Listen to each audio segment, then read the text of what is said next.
I'm from St. Louis, Missouri. You feel what I'm saying? My city most definitely got loose screws. My city most definitely messed up in the head, but you got good people, you got bad people. But when you grew up in the trenches like me, all you see is bad things. You know what I'm saying? So look, we finna go ahead and get into this reaction video. The deadly wars in St. Louis, Chirac of Missouri. I don't know why they said Chirac of Missouri, because Chirac is Chirac, Missouri is Missouri. You feel what I'm saying? But they both the trenches. You feel what I'm saying? We two different cities. Chicago is all over the news for the war in the streets, but there's a city just a couple hours away that's taking the violence to a different level. The streets in St. Louis are so deadly, the cops don't even want to go down some blocks. And today, we're diving into some of the craziest beef going down in the city and why it's one of the most dangerous cities in America. The streets in St. Louis are full of killers, but two of the most savage dudes in the city were Adrian Lemons and Anthony Jordan. They were involved with a drug ring that was linked to at least 17 different murders in St. Louis. And their ties to the Mexican cartel made them even more dangerous. Anthony Jordan wasn't just killing people though. He took the brutal violence in St. Louis to another level and even dissed the ops he killed by taking photos of them when they were inside funeral homes. One time, he even hid a dead body that was inside a funeral home, and Anthony Jordan kept photos and videos of everything on his phone. A lot of street dudes try to bribe cops and ease up the pressure, but Anthony Jordan even tried to get the feds on his side and wanted to bribe the U.S. Marshals. Anthony Jordan had people in the streets terrified of him, but his homie Adrian Lemons was the one calling the shots. The drug game is huge in St. Louis, and Adrian Lemons linked up with the Mexican cartel back in 2012 and started bringing in weight from Mexico.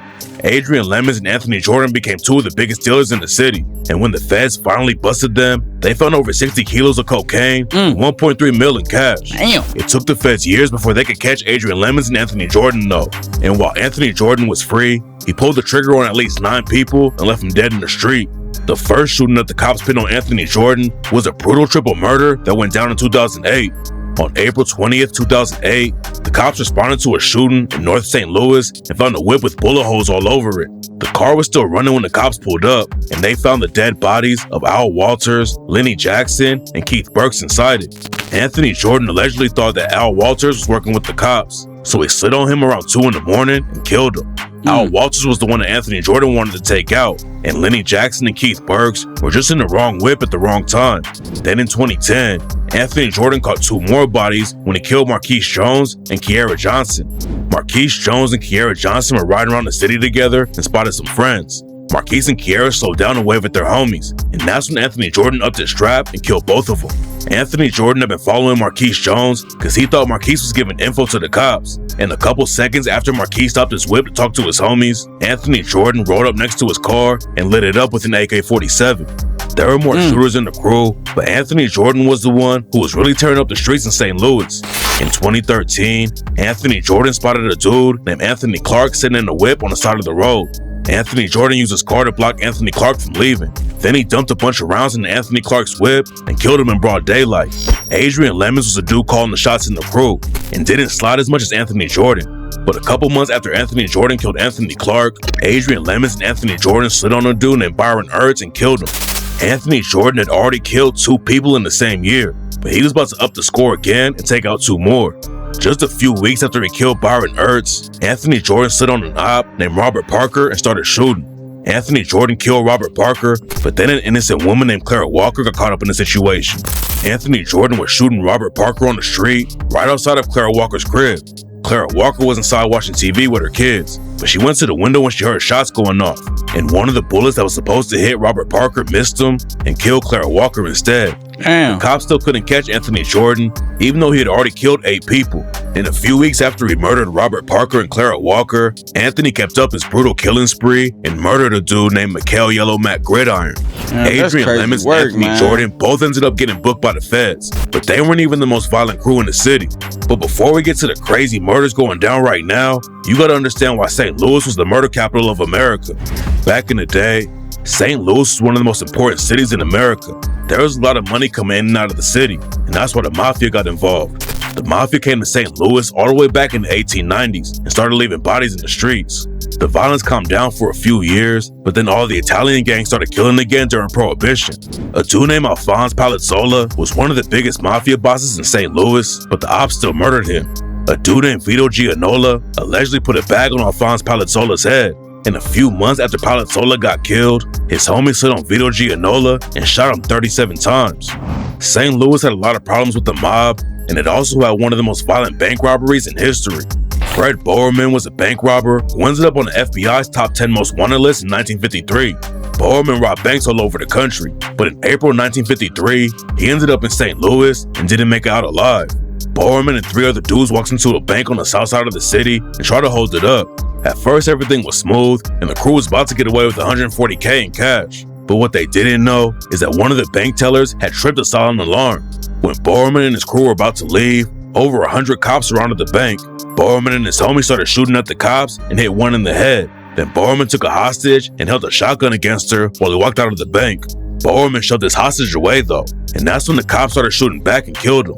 After Bowerman went down, his homie Frank Vito shot himself before the cops could get him. Eventually, less money started coming into St. Louis, and a lot of white people began leaving. The people left behind were mostly poor and black, and a lot of them were living in deadly projects where drugs were taking over. A dude named Terry Joe Cooley started running heroin through the projects in the 70s and became one of the biggest drug lords in the city. Terry Joe Cooley was driving flashy cars and wearing diamonds and fur, but all the money put a target on his back, and he ended up getting murdered in a crazy situation. Terry Joe Cooley wanted to take over the whole drug game in St. Louis and run the city. He started out pushing heroin in the projects, and he was taking out everyone who got in the way. No gloves. Terry Joe Cooley had a lot of power, but he was making a ton of enemies too, and that's why he got murdered with his wife, his son, and one of his homies. Damn. After Terry Joe Cooley was killed, the violence in the projects got even worse. A dude named TJ Ruffin started running the same projects. TJ Ruffin had a lot of ops too, and they tried to take him out while he was sitting in the bar. 2 brothers caught TJ lacking at the bar and up their straps, but TJ took one of their guns and killed both of them on the spot. Everyone in the streets knew that TJ Ruffin wasn't the one to play with, but the ops weren't the only ones he had to worry about. After TJ Ruffin killed the 2 brothers, the cops were all over his case. They tracked TJ down on his girlfriend's. That's self-defense, but you telling me that both of your ops sent you in the bar and he took your gun and killed both of y'all. He was not going. He said, I'm not going. He said, I'm not going. Damn. He must ain't been nothing to play with. He took their gun and killed them with it. Department and heard shots when they pulled up. TJ had already spent a lot of time in prison and tried to shoot his way out of the situation instead of getting locked up again. After TJ started shooting at them, the cops threw some tear gas inside the apartment and it sparked a fire. TJ still wouldn't come out though, and after the fire was extinguished, the cops found TJ and his girlfriend's bodies inside the crib. The murder rate kept going up, and it popped off like crazy in the 80s and 90s. After crack cocaine started getting pushed all over St. Louis, the gang crime went to another level and turned the streets into a war zone. Gangs from LA were moving into St. Louis, and that's when a lot of people started banging Bloods and Crips. But just like in LA, the situation wasn't that simple, and it isn't just Bloods beefing with Crips. Crews usually click up with other sets around the same hood, so you have Crips who beef for Crips, Bloods that beef for Bloods, and way more gangs all over the city. One of the most famous Crips from St. Louis is like in St. Louis, so we don't got like how Chicago is. We don't got like GD, BD, Vice Lords and all them other gangs that's in Chicago and how they got, I think it's GD's down here. I don't know, but mainly in St. Louis, everybody are Crips and Bloods. You know what I'm saying? Everybody in St. Louis are Crips and Bloods. You feel what I'm saying? And what's crazy is you got Crips that's beefing with Crips. You got Bloods that's beefing with Bloods. You got Crips that's cool with Bloods. You got Crips that's got Blood homeboys. You got Bloods that got Crip homeboys. The Bloods beefing with the Crips. You feel me? The Bloods beefing with the Bloods is weird. I ain't gonna fake it. It's weird, but I mean, that's just how it go in St. Louis that I know of. You feel what I'm saying? Because you could be a Blood and have Crip partners. You feel what I'm saying? Your cousin could be from the other side. You could be a Blood, your cousin could be a Crip, and you still fuck with them. You feel what I'm saying? So yeah, it's weird how it go in St. Louis, but it just go like that. I ain't gonna say it's weird, but that's just how it is. You feel what I'm saying? There's a rapper named 30 Deep Grimy.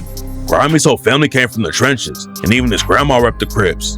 There's a lot of Crips that Grimy, 30 Deep Grimy is an STL artist, one of the well-known STL artists out of St. Louis. He got his buzz from a song and music video he did called Dead Goofies, where he dissed a lot of gang members and things like that. And and it blew up. You know, he went crazy, you know, on that record, and it blew up, you know. That's in St. Louis, but 30 Deep, Grimy, and his family all rep the 6 Deuce East Coast Crips. The 6 Deuce East Coast Crips started in LA, and one of the things that makes them stand out is that they wear orange instead of blue. The Crips started out in LA, but the politics in St. Louis are way different. On the West Coast, the H-Track Gangsta Crips and Rolling 60s have been at war for years, but in St. Louis, they're cool with each other. The H-Track Gangster Crips and the Rolling 60s in St. Louis are friends.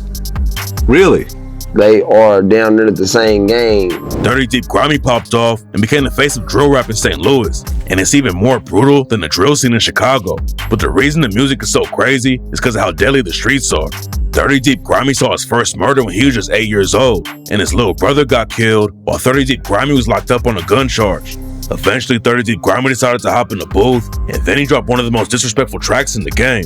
Back in 2019, 30 Deep, Grimy dropped the track Dead Goofies and dissed a bunch of ops from all over the city.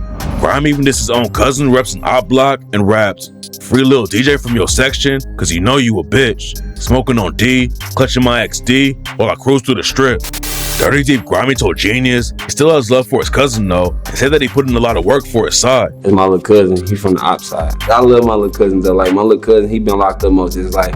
He put a lot of work in for his side. Then on the same track, 30 Deep, Grimy dissed an op who had his own mom putting out hits and raps. Them niggas telling on each other, telling free Lil Tyrell, throw him a homecoming party filled with demons and shells.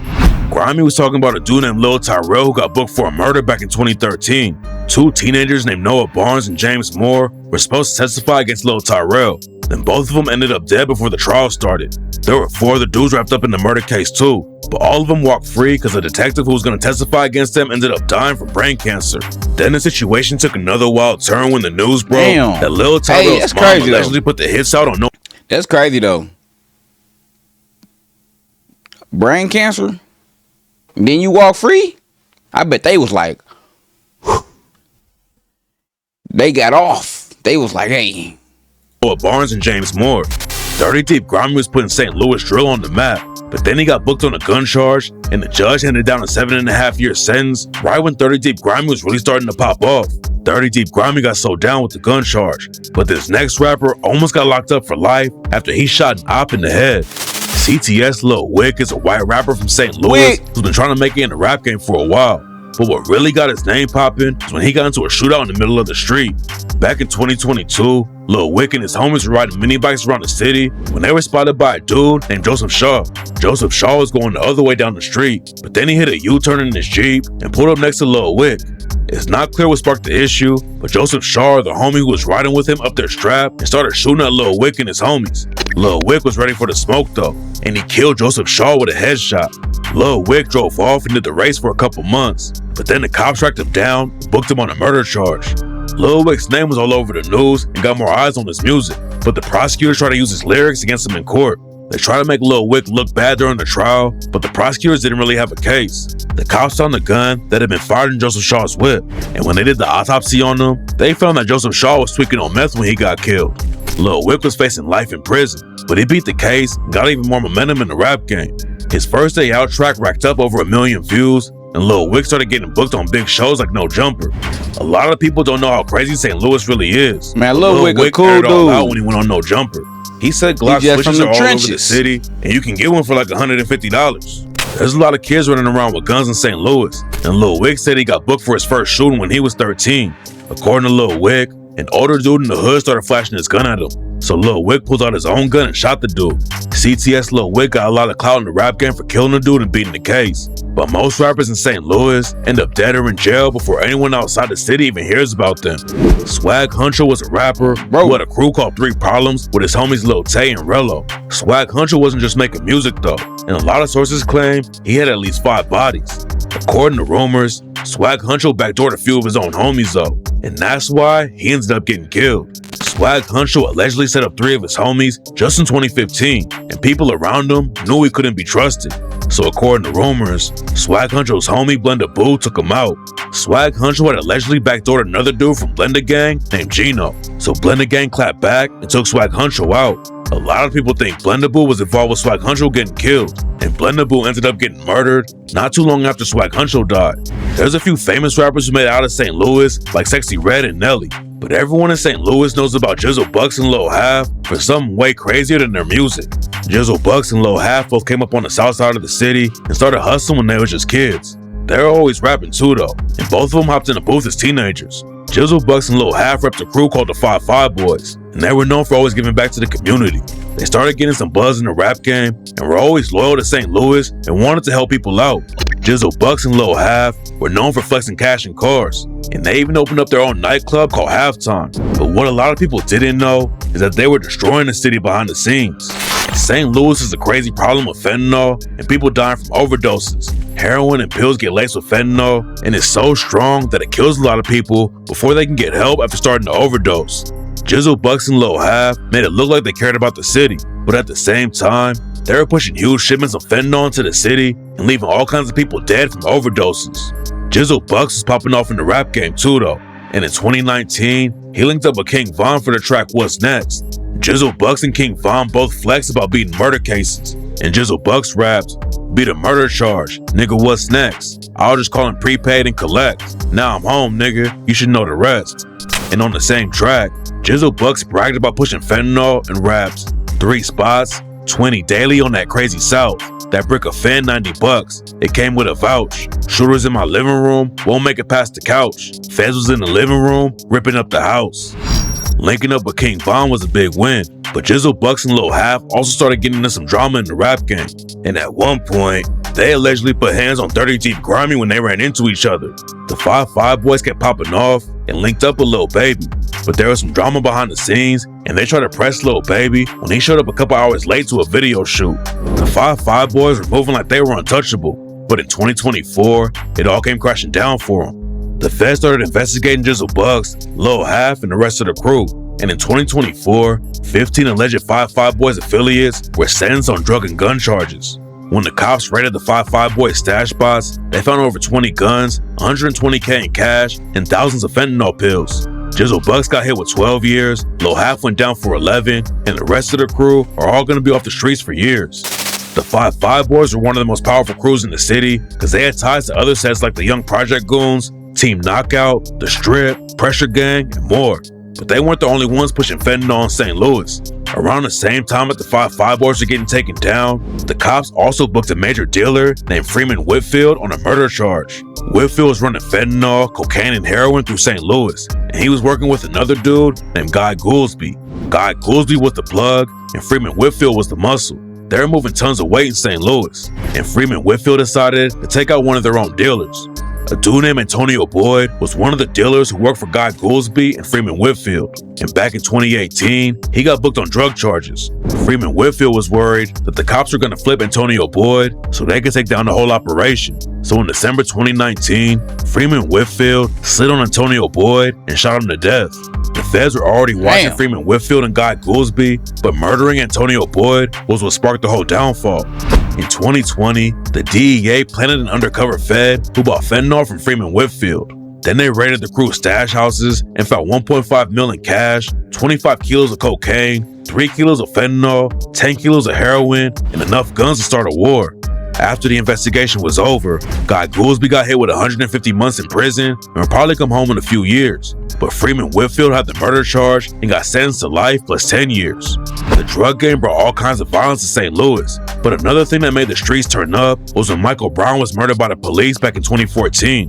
Michael Brown, aka Big Mike, got into a fight with a cop named Darren Wilson in a St. Louis suburb called Ferguson. It started when Mike Brown allegedly reached into a cop car that Darren Wilson was in, and 2 shots ended up going off. Around that time when Mike Brown got killed, I stayed in Canfield, and I remember it like it was yesterday. We was in the crib cooking. I stayed in Canfield, probably right on the other side, and it literally was probably like a 5-minute walk to where he was laying at. You know what I'm saying? It wasn't no 5-minute walk. It was probably like a 2-minute walk. So you could hear the gunshots. So we hear the gunshots because we got the door cracked open. You know, it was a hot summer day. And we hear the gunshots and we walk outside and we walk around to the main street and we see him laying on the ground. Didn't know what happened. Didn't know what happened. All we just seen him land on the ground, and then boom.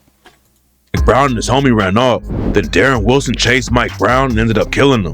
A lot of people thought Darren Wilson murdered Mike Brown, even though he was putting his hands up and asked Darren Wilson to not shoot. And the killing sparked a huge protest in Ferguson.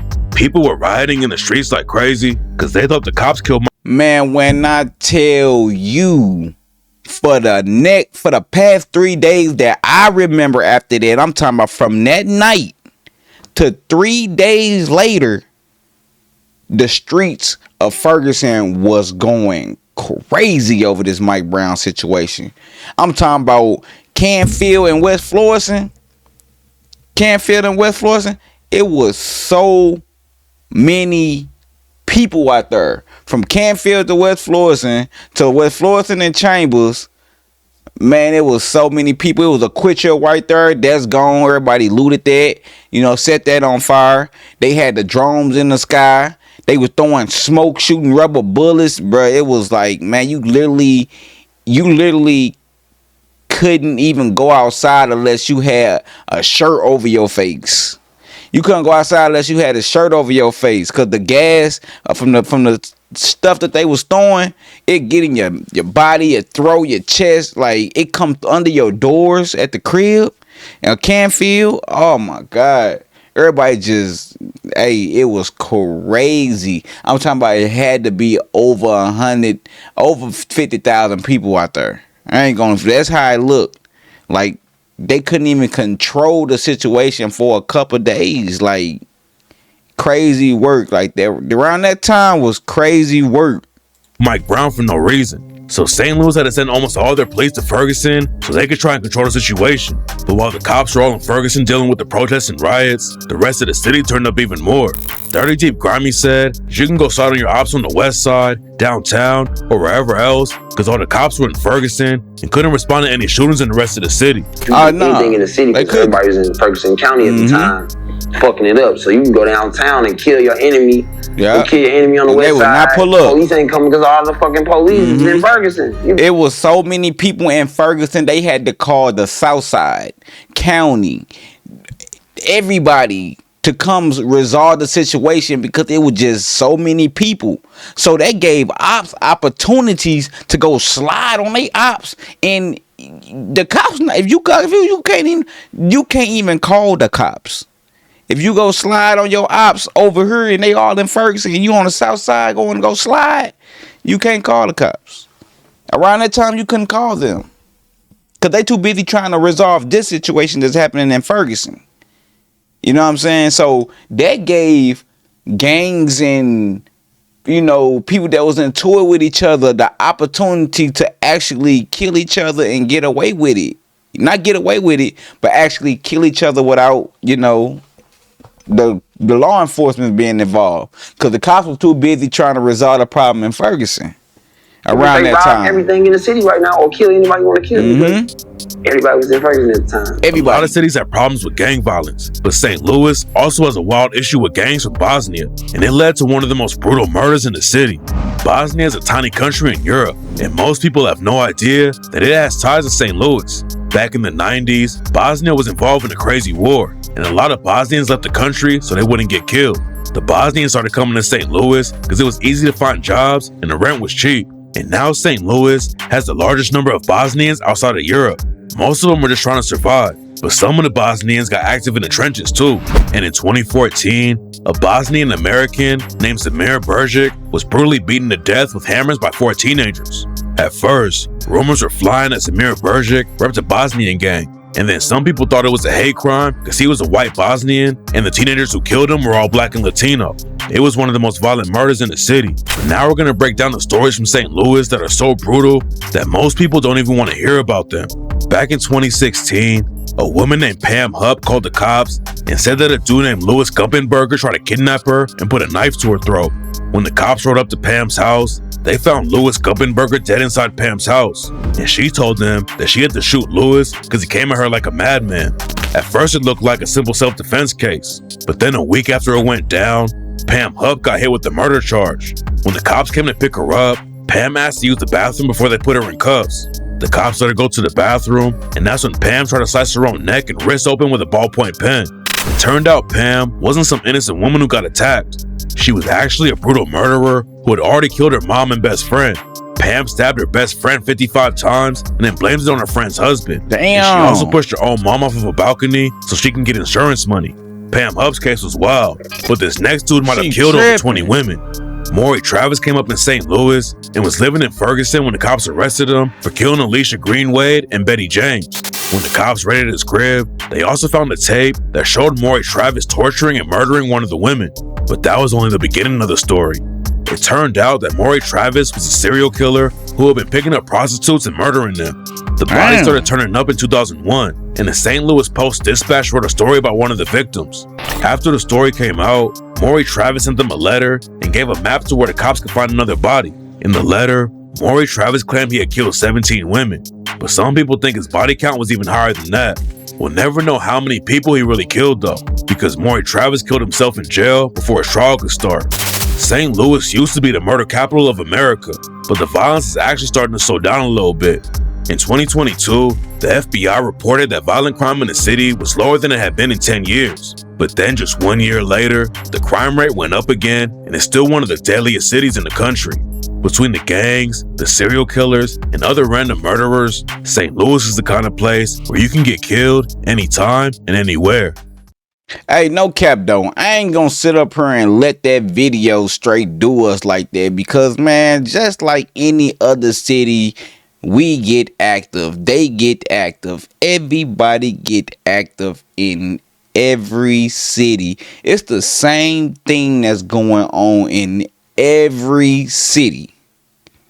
You feel what I'm saying? St. Louis is the murder rate. You feel what I'm saying? We do get active in St. Louis, but that's in every city. So I ain't gonna sit up there and let that video just talk about my city like my city just, you can die. Yeah, you can die anywhere. You can get hurt anywhere. You can get unalived anywhere. Okay? You know what I'm saying? But besides the video, this is a good city. This is a good city. This is a good city. Like I said in the beginning, you got bad parts. You got good parts. Which one you finna choose? Which one you finna go to? But it get active. Like, hey, you know what I'm saying? People come visit St. Louis all the time. They go to the arch, you know, the white folks, they be enjoying the sun, looking at the arch, you know, going to the city museum, Forest Park, you know what I'm saying? They be, you know what I'm saying? They mind their own business. You got two sides. I'm gonna keep saying this. You got two sides. You got the good side, you got the bad side. Which pill you want? You know what I'm saying? But you gonna get what you want when you go to the bad side. You gonna understand the truth, the trenches. You gonna understand the truth. But I ain't gonna sit up there and say, like, you know, the city, you know what I'm saying, just, ooh, don't come here. You know what I'm saying? Like, yeah, it can happen anywhere. You feel what I'm saying? They just happen to be one of the murder capitals. Like, you know what I'm saying? We got history. You feel me? But St. Louis is a good city, man. You know what I'm saying? You know, but I'm lying like a motherfucker. Hey, St. Louis ain't nothing to play with. I'm trying to make I don't want them to make my city seem so bad, man. But hey, man, look, St. Louis ain't nothing to play with, man. I ain't gonna fake it. But you do got the good side. You do got the bad side. You gonna either choose which one. You gonna fuck around and find out. You come to the bad side. You know what I'm saying? But if you just want to come here, visit, go see the arts, go to the city museum, go to Forest Park, you know what I'm saying? If you want to just do shit like that, you know what I'm saying, and vibe, then you cool. But if you come down here on that bullshit, they gonna get on your ass. They gonna get on your ass. I'm telling you, don't come down here on no bullshit. They gonna get on your ass. This St. Louis don't play. You know what I'm saying? Just like any other city, but St. Louis don't play. They will get on your ass. You feel what I'm saying? Like, yeah, straight up.